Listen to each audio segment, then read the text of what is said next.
marvelous season, and the best thing about him is is what I've said about him for years. He is always at his best when things are at their worst.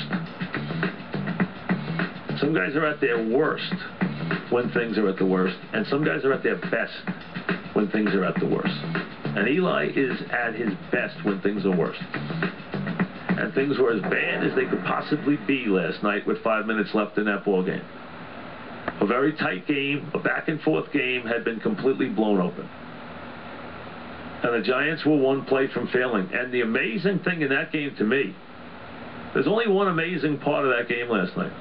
You know what it was? That the Giants got to stop it all.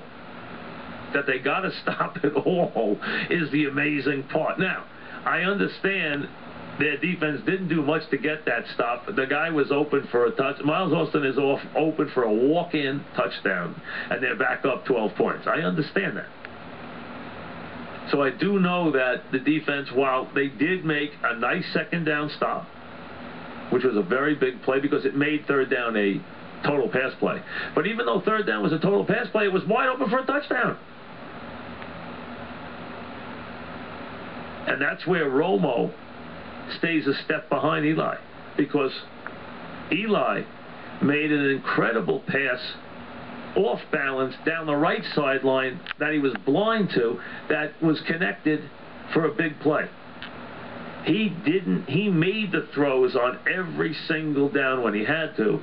The one throw that Romo did make, and listen, Romo played well last night, okay? Look at Romo did last night.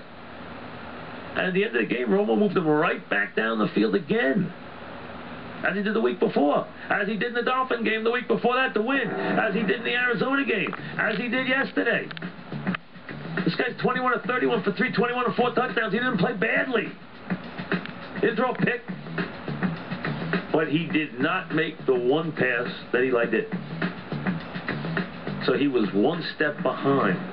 And he's getting creamed in Dallas off that play. Off that one play. To blame this game on Romo in the scheme of things last night is utterly ridiculous. I mean, how about a little for the Dallas defense last night? And for the penalties they made, or the kick, or the punter who has a massive leg, who came up small, and the one punt he had to drive, he didn't drive it. And the one play they get a negative play, where's offside? Lined up offside. Here's a Hall of Fame player, lines up offside in a critical spot. And the, weekly defensive hole. So, yeah, they got help. But this is all about Eli Manning's brilliance and the Giants' resiliency in that game.